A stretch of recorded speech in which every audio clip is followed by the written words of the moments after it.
Toxoplasmose. A culpa é dos gatos? Introdução.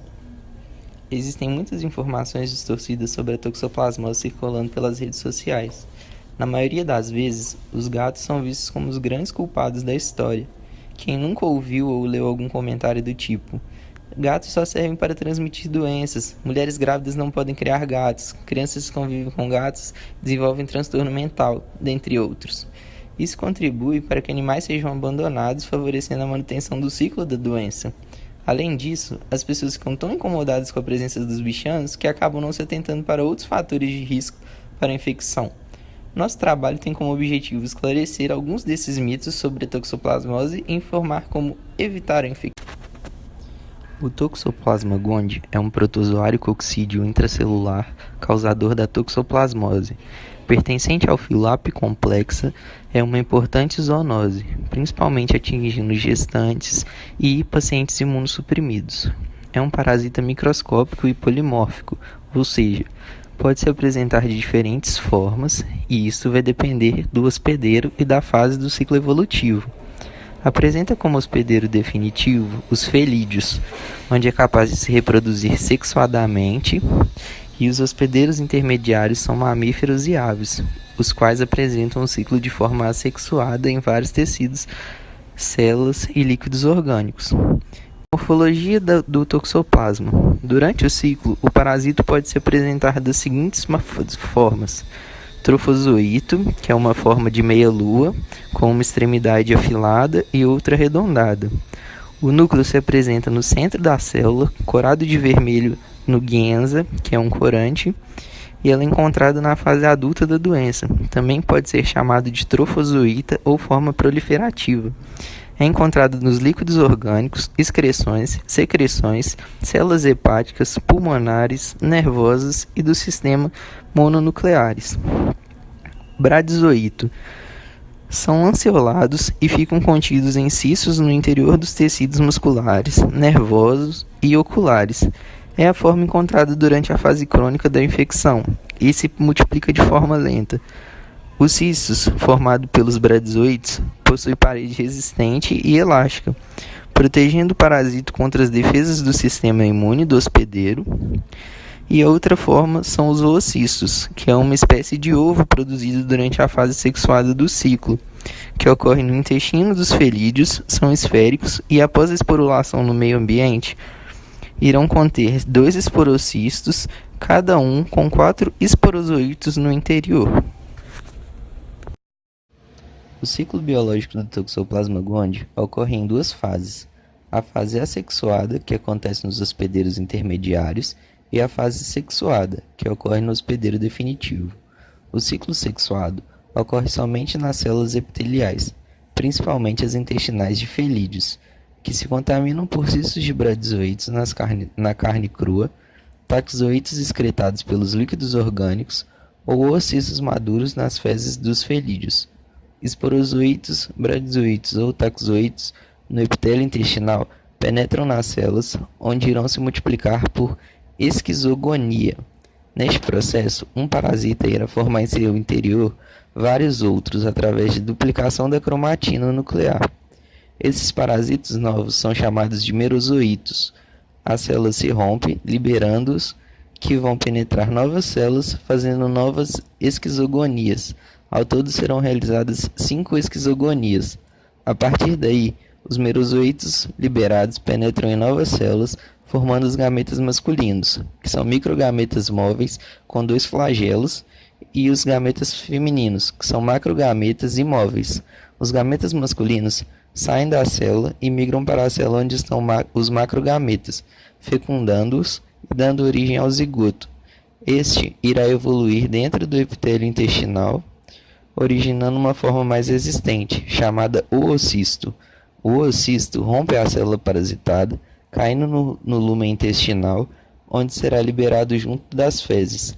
Dentro de 4 dias, o oocisto se torna maduro e, portanto, infectante. Fase assexuada.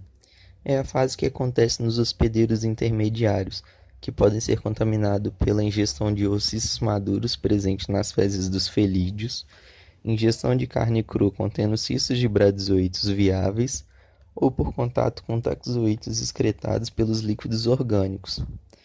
Quando ingeridos, os taxoítos são eliminados, porém os que forem inalados ou penetram na mucosa oral dão continuidade ao ciclo.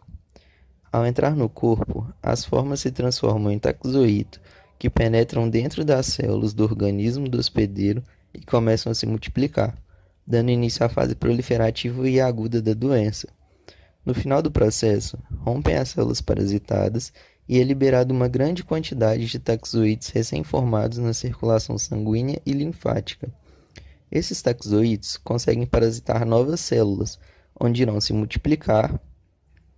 A grande quantidade de destruição das células e multiplicação do parasita irá induzir uma resposta imune específica com produção de anticorpos, indicando o fim da fase proliferativa. Parasitos extracelulares desaparecem do sangue, da linfa e das vísceras, fazendo com que diminua a multiplicação intracelular. Neste momento, os taxoítos se transformam em bradizoítos, que se juntam em cistos no interior, onde estarão protegidos da resposta imunológica do hospedeiro, sendo assim se iniciar a fase crônica da doença. Tipos de transmissão. A infecção é adquirida principalmente através da ingestão de água e alimentos contaminados com o cisto do parasita, e em menor frequência através de transfusão de sangue e transplante de órgãos.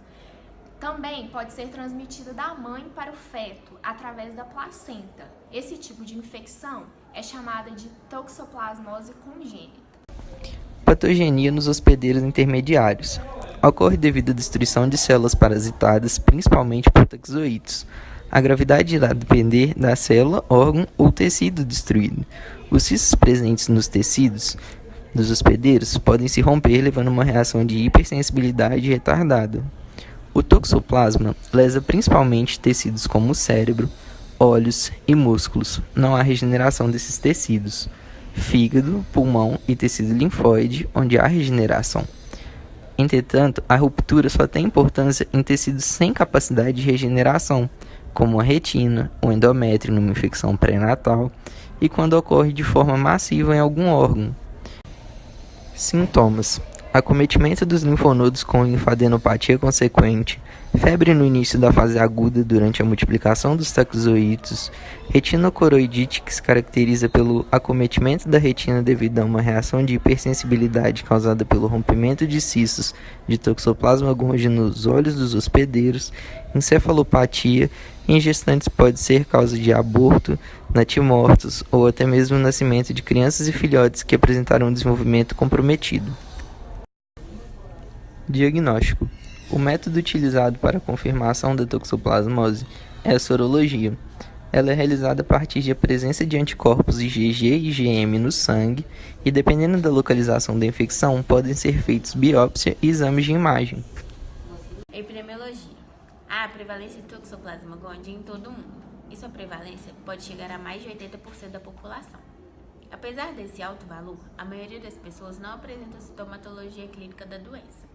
São fatores que podem ajudar o risco de infecção. O maior fator de risco que faz com que a doença se manifeste no hospedeiro infectado é a imunossupressão, já que leva ao desencistamento do parasita. Qualquer tipo de imunossupressão, sendo ela por quimioterapia, infecção do vírus HIV e transplantados, aumenta a chance da doença se instalar. Higiene e classe econômica.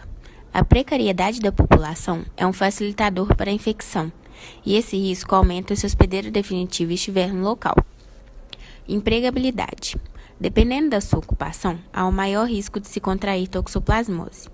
Médicos veterinários, profissionais da saúde humana, jardineiros, açougueiros podem ser indivíduos mais susceptíveis devido ao contato com hospedeiros, carnes cruas ou mal cozidas ou fezes de gatos. Hábitos alimentares. A ingestão de carne crua ou mal cozida de ovinos e suínos e o consumo de leite não pasteurizado de caprinos. Presença de gato infectado. A presença do gato infectado apresentando oocistos nas fezes no ambiente domiciliar é um fator de risco, e esse risco aumenta se forem gestantes. Tratamento. O tratamento é feito com pirimetamina e sulfas. Esses medicamentos eles inibem a síntese de ácido fólico e o parasita precisa muito do ácido fólico na sua fase de proliferação. Vale ressaltar que essas drogas só atuam em taxoítos e que as mulheres grávidas são tratadas com espiramicina porque as sulfas são tóxicas para o embrião. Controle. O controle é feito através da prevenção dos indivíduos, sendo imunodeprimidos e gestantes os mais importantes. Tais hábitos preventivos são evitar o consumo de carne crua ou mal passada, leite cru, lavar bem os vegetais que serão consumidos crus, fazer o descarte diário das fezes dos gatos, evitar a caça dos gatos e fazer exame sorológico em gestantes no início da gravidez.